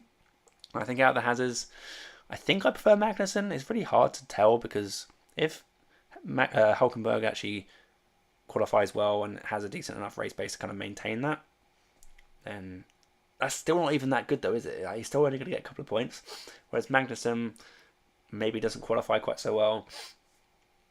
And then gets a few positions gained. He's pretty good for overtakes. We saw last season he actually was. In fact, I'm gonna go back to last year again. I'm pretty sure he was very high up in the overtakes points. Put my money where my mouth is and have a look at the actual thing from last year. Well, we can have a sprint. Oh, let's just get rid of all this. We just put it purely on overtakes. Average. So Piastri and Perez were top. Magnussen was high up. Yeah, there we go. He was joint fifth or whatever that is in terms of average overtakes per race. Yeah, Magnussen is pretty decent in terms of getting those overtakes. So I do think potentially Magnussen's a better option than Hulkenberg. So I could swap out Albon for a Stroll instead of a Magnussen and go over a team like this. This is also absolutely fine. I'm saving no negative, but keeping Max as this race looks risky. Yeah, this is the thing. I'm talking so much about, I'm breaking away from Max Verstappen build. I'm going, moving away from Aston Martin, bringing in Ferrari and going in for the Leclerc or a Perez on a really dangerous track. And I've already commented on the whole no negative thing and that maybe this is a good race to use it because I'm moving away from Verstappen, and Verstappen is likely to be my 2 times further down this season when I've got the budget for him alongside 2 big constructors, and therefore no negative will potentially be less effective because Verstappen's just safer. So using no negative now, whilst I don't have Verstappen in my team as a 2 times DRS on a track that looks like a handful for these drivers, could very well prove prudent. That's it now. I've finished my water. Like if my voice goes any more, that's it. I'm gonna have to cut the stream. Luke, welcome. I remember wishing I used it in Japan last year after that Perez disaster class. Yeah, there's a few of those going about last season. I'm guessing if you hadn't used it in Japan, you were probably using it for Singapore. I guess is that the right chronology there? I guess. Why change Aston Martin now when they look good? Yeah, they look alright, to be fair. They do look good-ish, but they've proven so far that they have good quality pace and not such great race pace, which is a bit of a concern in terms of fantasy. And, just when you look at how many points they've scored, let's bring up the exact amount of points. It's just nowhere near what the Ferraris are putting together. Like, they had a good solid race in Bahrain and they got 20 points, which is kind of what you're kind of hoping for, I guess. Saudi Arabia, they would have done better if Stroll had finished, obviously, but again, 9. Compared to the Ferraris, who are just this is with Behrman finishing P7. Sainz you'd expect to finish in the top 4 most likely this weekend. So I think 58 is probably an underestimation of what sort of points we'd like to get. I think they're probably looking at more 60, 70 plus. The Ferraris, particularly as they look really, really good so far in the practice sessions this weekend. So that's a whopping 50, 60 points difference between Aston Martin and the Ferraris. But yeah, I mean, you're right. The Aston Martins do look a bit better now, and the race pace looks okay. But I don't know. Just kind of off them a little bit. It's not the greatest answer in the world, but kind of there you go. Would you do that team without Stroll? What this team I have on here? I mean, who would I have if I didn't have Stroll? Because I can't afford someone like Alonso. It'd have to be someone down here, like stick with Albon and roll over another transfer for the next race, maybe. It's kind of another option I could do. Not particularly exciting. Potentially bringing in double hands or something like that. That just doesn't look great, does it? I don't know.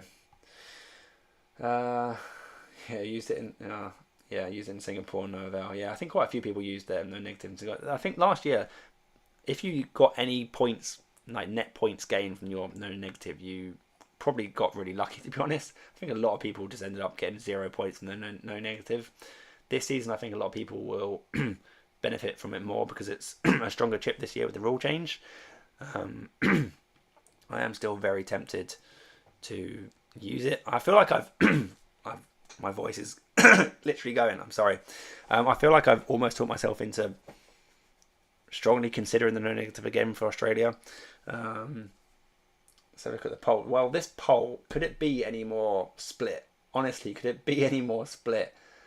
102 votes, and it's like 25%, 25%, 23, 27. Like, wow. That's seriously like even splitting. Good job, chat. Good job. Really helpful.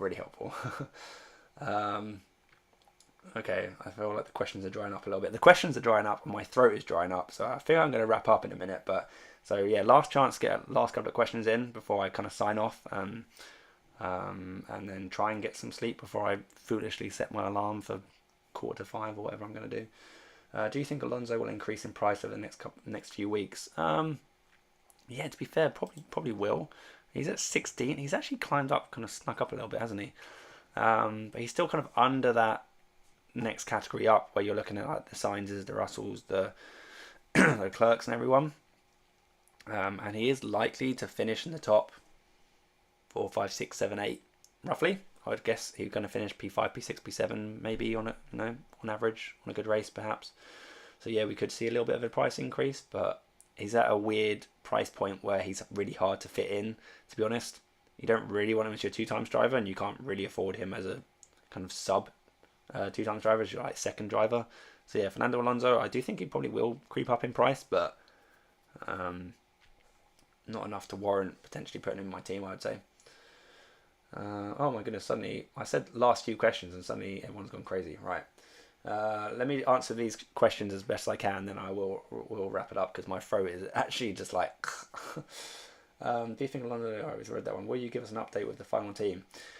It depends how awake I am at like 10 to 5 in the morning, because that is probably when I'm going to actually finalise my team. I don't know. I am also running the risk if I don't do my team now and I sleep through my alarm or something. That could be kind of bad. I don't think I'm pretty good at waking up with my alarms generally, but yeah, going off at like 4:45 is probably a bit rough. If I'm awake enough, basically, when I finalise my team, yes, I will post it to my YouTube community tab, so any subscribers or whatever can see that. But if I am going to save it until like 4:45, I'm not sure I'm going to really feel like doing it at that time. Sorry. But I mean, you've got a pretty good idea if you listen to me for any length of time in the stream. You've got a pretty good idea that I'm probably going to this, or very similar. I talked quite extensively earlier on about Leclerc versus Perez, and I'm still tempted by Leclerc, but I'm kind of leaning towards something more like this.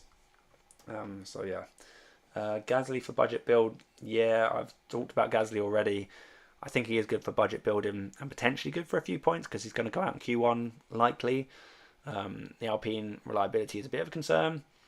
But yeah, I do think Gasly, I mean, we could certainly put Gasly in here instead. I think in general he's slightly more reliable than a knock-on, who's actually a bit more expensive anyway. So yeah, I think Gasly's much more likely to get that price rise if he does do well. So yeah, the budget guys, like I said earlier, are kind of much for a muchness. The main focus for me is the main overall structure of my team. Whether I go with the Red Bull Aston Martin or Red Bull Ferrari constructor, that kind of dictates where I'm going.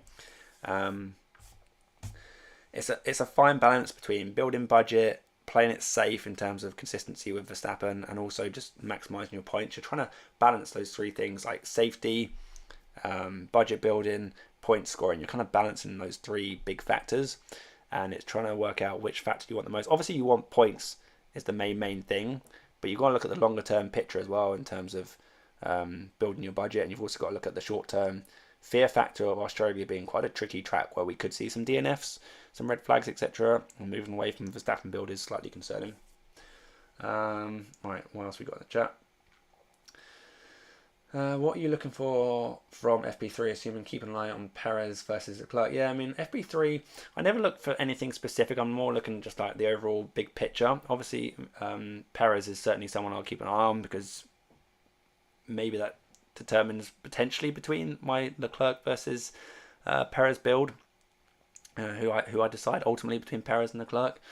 In terms of what else I'm looking at, the trouble is FP3 is never that much representative because it's always a few hours ahead of qualifying, so you're never going to get like the same track conditions, etc.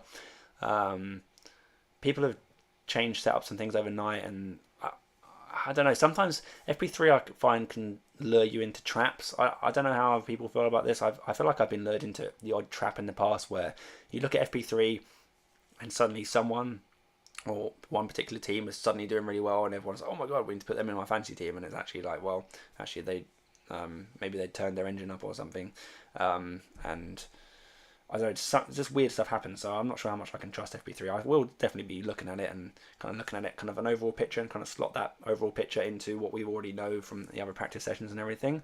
But yeah, in terms of specifics, I guess making sure that any driver that's in my team actually gets through it unscathed. We don't want to see any more accidents like what happened with Albon. I don't really want to start off with another -5 like I did the other weekend with Guan Yu Zhou not actually taking part in qualifying. If that happens again, if someone does go out and you're going to like lock in like a -5, if I'm not going to transfer them out, then no negative suddenly becomes very much appealing again because you're kind of locking in a guaranteed like -5 for not qualifying because someone crashed out in FP3 or whatever. And you're automatically getting some value out of your no negative chip, like guaranteed. So that could definitely be something of interest. Oh wow, look at that! Australia's just tipped into the lead on the no negative use in the bowl. Still waiting. I'm sorry, Dilip N. Still waiting on your thoughts on Leclerc, Stroll, Gasly with Red and Ferrari. I mean, that's kind of what I've been talking about most of the stream, isn't it? Because I've talked quite a lot about having a Leclerc in here. So you're talking specifically Stroll and Gasly. How are we affording that? Can we afford that? Yeah, we can just about afford that. A team like this, is this what you're referring to, Dilip? I'm guessing so. Oh look, Rob's in here from F1 Fancy. This stream's going on way too long. That like the other guys have finished their stream already by the looks of it, and they're coming in here now. I'll just stay here all night. Let's just chat all night whilst my throat slowly closes up and clamps until I like pass out. Yeah, I guess this is the build you're looking at, Dilip. I like it, to be fair. It's very similar to kind of what I'm already been, like I said, been talking about for the last almost hour and a half. It's kind of a bit of debate as whether to go Perez or Leclerc in there if you can afford it. Obviously, I can't afford it. I'm $1 million or so, 1.2 short or whatever. Maths becomes harder and harder to do as the night goes on. But yeah, I like this build. It's very, very similar to what I've already been talking about, like I say, for the whole stream. I've said extensively that these kind of budget slots are kind of much for a muchness, and I kind of looking to build budget. So yeah, in terms of building budget, maybe this is a good way of building budget for your budget slots. Going with Leclerc in there on the 2 times, I think this team's absolutely fine. So to answer your question, it's fine, and I don't really have much more to say about it. Yeah. Yeah. Any consideration to wild card for a full Ferrari Aston Martin build of Stroll for max budget increase? Yeah, I have considered that, and I talked about that in my team selection video. This is a question here from Ryan Graham. I wouldn't use my wild card for it, but going like full Ferrari Aston Martin in terms of trying to build budget is something, excuse me, I've kind of looked at, and you could probably get one of these guys up. So if like assigns, team like this is kind of negating the Red Bulls entirely in order to gain budget. Out of curiosity, I wonder what the F1 Fantasy Tools actually says about this. Should we put it in the calculator and see what sort of budget increase it's looking to get? So we know like the best builds, if we just something to compare it to. Looking to get, if I go with this sort of first build, for example, it's going to get me plus 1.8 predicted. Let's put in the crazy build of no Red Bull. We go Stroll. Who else we got in there? So we got Gasly and Zhou. Gasly, Zhou, can't see him. That's 5 drivers, and then we got the Astons, Ferraris. Let's recalculate that. Oh, look at that. That is a pretty nice extra bonus to the budget gain, to be fair, going up 2.3. So getting in roughly an extra 0.5 million. Is that worth it to go without the Red Bulls? I mean, look at the points. Look at the points predicted going without the Red Bulls. It's only 174. So yes, you might gain an extra 500,000 or so to a Red Bull team. But according to the simulations and the price point predictions, you're falling short by like 30, 40, potentially like 50 points. That's too much of a price to pay for me to go with a team like this. To the extent that I'm just going to go straight back. So yeah, this is still my current team. So, but you know, I'm so torn now. I came on this stream and I was like, I'm pretty confident. I know what I'm doing. I know what team I'm going with. I'm going to the Ferrari build. That's what the template's going to lean in towards. But now the more I think about it, the more I think I'm like thinking about using no negative, makes me think maybe I should just play it safe and stick with the Verstappen build. If I'm worried about DNFs and using a no negative chip, maybe going against Verstappen 2 times is just a foolish thing to do right now. But at the same time, I still think that it's probably right. So let's just throw it back to kind of the rough sort of build we're looking at. We could get Stroll in here for that and keep Magnussen and Albon, or I could go Perez in here instead of like a. I don't think I can afford him quite there now. I'm a million short, so I'd have to swap out someone here. Get there in the end. And then keep Bottas and get Stroll. There like that. Yeah, something like this is kind of roughly what I'm looking at. No negative is still very much in consideration, and suddenly Australia is pulling away in the votes here. People are suddenly getting jittery and wanting to use a no negative chip, and I wouldn't fault, honestly. The more I think about it, the more I think about how many drivers went off track and the DNF history here, and moving away from the 2 times on Verstappen. The more I think about it, the more I kind of want to pull that trigger on the no negative. And then I'll just be sitting through the race like, could we have some red flags and some DNFs, please? Yeah, I don't know. The more I think about it, or I don't know. The more I think about it. At the beginning of the stream, I was like, no, I'm not going to use no negative. It's mathematically incorrect. But the more I think about it, actually, maybe it is right. Anyone just tuning in, which website, I'm assuming when you're asking which website is this is f1fantasytools.com. Really sweet website. You can do a subscription to them for like a $5 a month, and you can, once you do that, you can link your fantasy account to the website, like I've done here. You see you got team 1, team 2, team 3, and it automatically reads your budget and everything, and it gives you like optimal simulations for who your best teams are. Obviously, I've currently got everyone. I've got this team selected, so let's just get rid of everyone. So here, if we go team 1, recalculate that, then for my current budget, as an example, the predicted best team for me is this build, which is coincidentally like pretty much what I'm looking at. It's kind of funny that the team I kind of like the look of the most is also coincidentally the top build in terms of what the simulations are telling me to do with my budget. So yeah, I don't know. probably going to settle on something like this, to be honest. And whether I use no negative chip is kind of a little bit up in the air still. Rob, if you're here, out of interest, are you and Adam? I feel like you're not, but are you thinking of using no negative? I feel like you guys are definitely more looking to save it for like a Brazil or something like that, or a Singapore again or something. I don't know, but just kind of curious, to be honest, because I am more and more thinking like I kind of want to use my no negative. I don't know. Luke's back in there. I have one transfer left and stuck between using that on Perez to Leclerc or keeping Perez, changing from Ricardo to K-Mag. I already have. I'm assuming that's Red Bull as opposed to RB and Ferrari. So you got one transfer left. Perez to Leclerc. If you didn't use that transfer, can you just roll it and have 3 for next week as well, potentially? I mean, that seems kind of attractive rather than just doing a kind of a meh change from Perez to Leclerc. It's kind of, I think they're going to score similarly and probably get similar price increases. It's interesting that you're thinking of moving off. Like, does that mean you're favouring Leclerc over Perez? You think he's got higher potential in this particular race? I don't know. It's kind of tricky.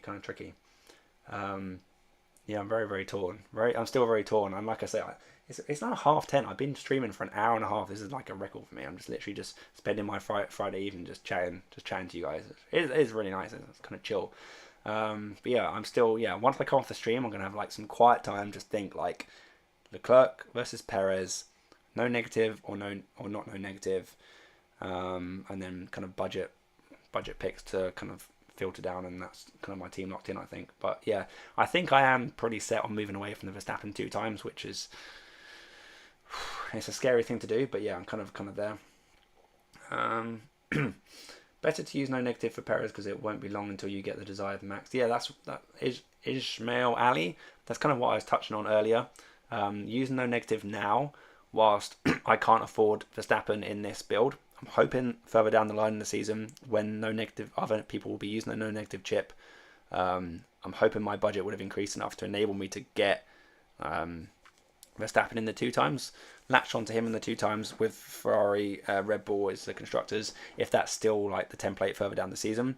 And using a no negative whilst you got Verstappen in your team is probably less likely to net you points overall. But if you're using no negative with the likes of Perez or Leclerc in your team, like now on a fairly risky track, maybe it's the optimal time to use it. I feel like the more and more I think about it and talking about it, the more I'm talking myself into using no negative, which I don't know. Like I said, I used it last year on this track and it didn't help at all, despite the DNFs, because everyone kind of DNF'd after 90%, so I didn't get the minus 20.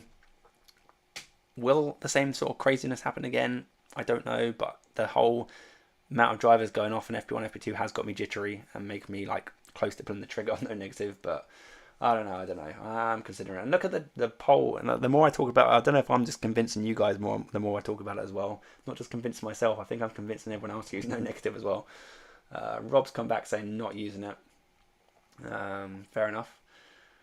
Not, or as it stands. Rob, let me talk you into it. Join me on the dark side. Choose no negative. I'm certain that if I get Perez, it's going to be disappointing. So I think if I did bring him, I could use no negative. Yes, Rob. We've already got Rob from F1 Fantasy Hub onto the no negative choo-choo train. I'm somewhat intrigued by Leclerc as my 2 times though. Yeah, okay. I'm very interested to see. I don't know if I got time before I actually need to go to bed to actually sit and watch your stream from earlier, Rob. I'm guessing you did it over on your fan amp, didn't you? So, but yeah, I'm kind of interested to hear yours and Alan's thoughts. But Luke with the hearty emoji there. Imagine if Leclerc gets fastest lap and driver of the day. I mean, that's the potential. There is. I have, for anyone who's kind of, I've probably lost all the viewers that started the stream are probably gone, and I've got a whole new load of viewers now as I continue on into the night. I did say earlier about the appeal of Leclerc in there, and that is something I talked about. If he is able to finish ahead of a Perez, or dare I say it, a Verstappen, that's got huge driver of the day potential there. People are, let's face facts. People are just getting bored of Red Bull just going 1-2 each race. If Leclerc can kind of get in there, mix things up, probably not win, but I'm clinging to that hope that maybe Leclerc can get a win. The Ferrari does look really strong. The talk of the town is the Ferraris look strong.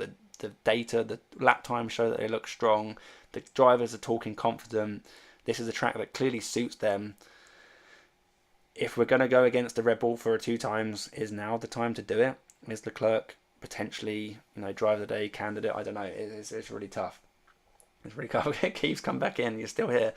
I thought this was a deadline stream. It's not. In the title, I will say I was careful not to put it in there because I don't actually intend to stream until 5 a.m. I'm sorry to let you down, but right. I'm pretty sure I said about 20 minutes ago, I'm going to answer a few more questions and I'm going to cut the stream short. But people keep talking to me, so I'm just going to go on for a little bit longer. I do actually need to stop talking soon, though.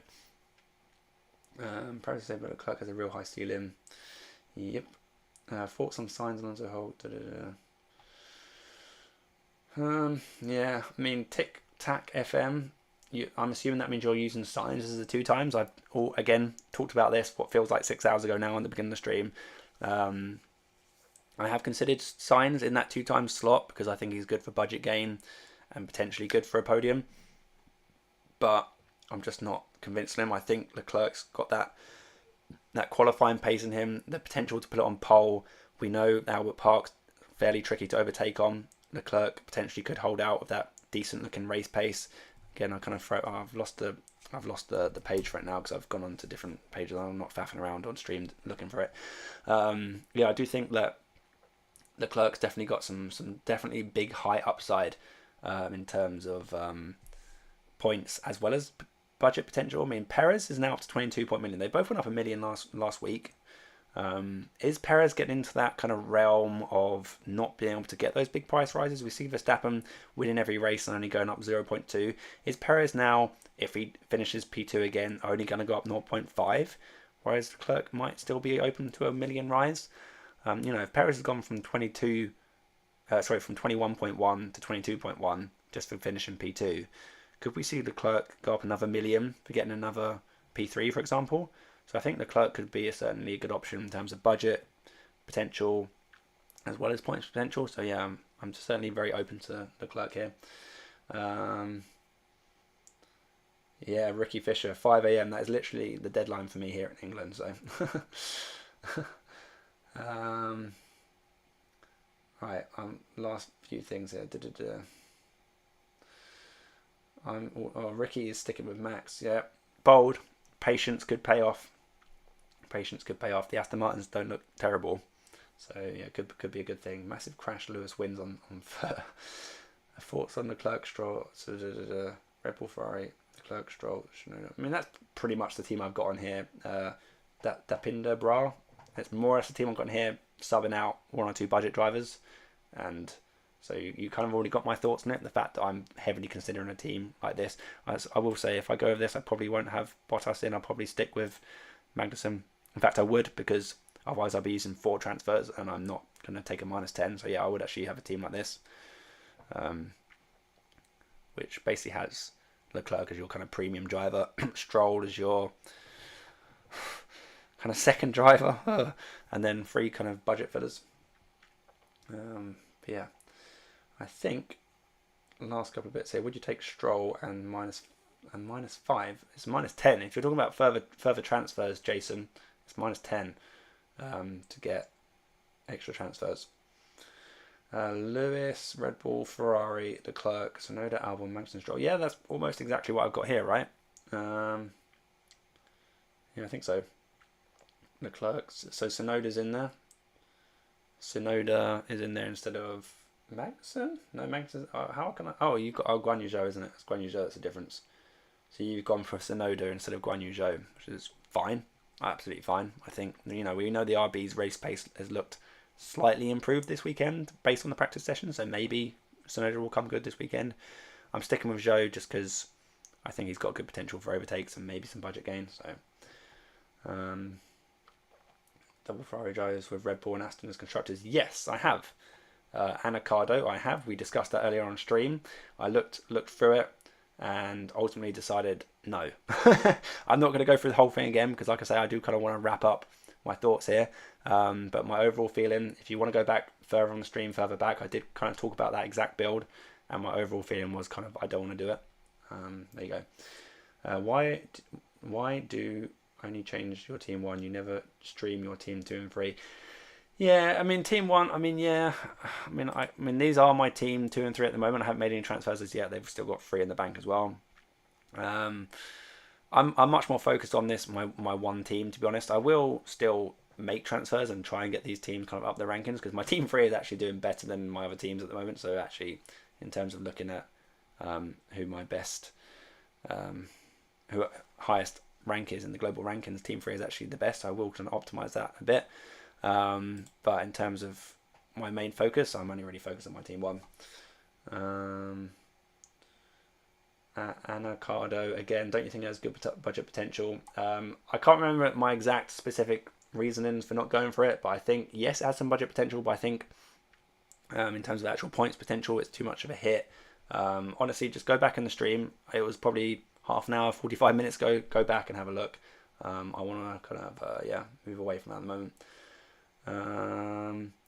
EY, no chips this week. I am considering no negative. I will get back to you on that. I am considering no negative for sure. This is your final team. No, this is not my final team. What's happened here? Managed team. Where are we? So just to wrap up, I guess, where I'm at, I am very much set on, I think, going with this Red Bull Ferrari build here. In terms of the drivers, I'm still torn. I need to have a little bit look through just more information. Have a look through Twitter. I'll have a look on the F1 website, have a look at the interviews and stuff. Just look at the race pace and comparisons again. Just have a little bit more thought into the Perez versus the Leclerc build. I'm very, very closely torn. I am very, very tempted to take a little bit of a gamble on Leclerc, and I do think it is very slightly more of a gamble. I think Perez is a very slightly safer option, but I think Leclerc is still a very good option. He's proven to be able to qualify particularly well at the moment as well. And the race pace looks like kind of the best it's been so far this season. So if there's a chance for Leclerc to get ahead of a Perez, with Perez potentially qualifying further back, then Leclerc could finish ahead of him. And I know I'm kind of putting a lot of weight on driver of the day, but I do think that gives him a good chance for driver of the day to hold off Perez and get P2, for example. But even without driver of the day, I still think that Leclerc is still a fine option there. I haven't decided, but it could very easily be Perez or it could very easily be Leclerc. I haven't quite decided yet. I'm kind of there or thereabouts. And then with my remaining transfer, I either going to swap up Albon or Magnussen up to a Stroll. For example, I'll just do that now so you can see what it looks like. So do this. The other alternative would be to keep Albon, ignore Stroll, change Bottas for someone like a Gasly, because I think he might be good for some price game potential. Kind of go with something like this. Let's just go back and reset it one more time, just so you can. I'll show you the kind of final build what I'm thinking. So we go Ferrari, Perez, and again I'm kind of torn between Magnussen versus Albon. I don't know. I'll kick him off for now, and we'll bring back in Stroll and a team like this. I feel like this team currently on the screen is like the safe option. It's boring, but it's safe. I say safe because I've got Stroll on my team again. It's just like can't get away from this guy. But in terms of potential budget gain, in terms of point scoring, I think this is safe-ish. Plus potential no negative chip. Don't know, very much up in the air at the moment. So yeah, it all depends on do I want Perez, do I want Leclerc? Really, that's my main decision, my main focus. The most important thing for me is who that 2 times is, and if I'm not going for Verstappen, I need to be confident with who I'm picking. So that will be kind of what ultimately sways my decision. So yeah, I think this is kind of K-Mag will get the overtakes. Like I said, yeah, he's pretty good for overtakes. So yeah, I probably would drop Albon, even though he's kind of a safe driver. I say safe, he ruined his car this weekend already, but Ghost says Perez equals NN, yeah, no negative. I am very, very tempted by no negative. It could be a stroke of genius, it could be a waste, who knows, but we're here to have some fun. So I think I'm going to kind of wrap it up now. Just say thank you for joining me on what is my absolute longest stream ever. I didn't intend to go on for almost 2 hours, but I have. Thank you very much for joining me. And is it okay to take a -10 hit? I would avoid it at all costs unless you really, really, really need to change your team. But yeah, I probably would avoid it. It's probably, you can probably, if you're taking a -10, I can't imagine what you're changing your team from or to need to take a -10 that drastically. But anyway, but yeah, I will say thank you very much. It is now 11:45 at night here in England, so the deadline is how far away are we now? 6 hours. So yeah, I'll be setting my alarm, like I say, probably about 4:45 in the morning. Pretty rough. Girlfriend won't thank me for that, especially if I wake up the baby. Oh god, I'm going to be in the naughty book for the rest of the day. But I'm sure I'll be fine. Right? But yeah, thanks very much anyway. This has been really great. It's been nice, kind of chill, limited stress, just having a nice kind of conversation with you guys. It's been really, really enjoyable. So thanks very much for joining me. And like I say, if I don't know what state I'm going to be in at like 10 to 5 in the morning. If I'm not like completely bleary-eyed and half asleep, then I'll post my final team to my YouTube community tab.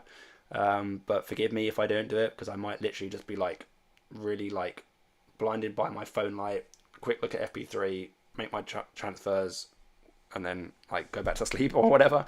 I don't know if I'm actually going to get up for qualifying. I don't know. I suppose if I'm awake at that point, I might just get up, but then I'm going to be so tired. I don't know. Life's hard. Anyway, thank you very much, and I'll see you whenever, the next week or so. I don't even know when the next race is. When is the next race after this? Japan? Oh, it's literally next week, right? No, it's next week. It's next week. Okay, well, I'll see you in a few days then, I guess, for some build up for Japan. Yeah, enjoy your weekend, everyone. Great to chat to you, and I'll end it there. Thanks very much. Good luck, everyone.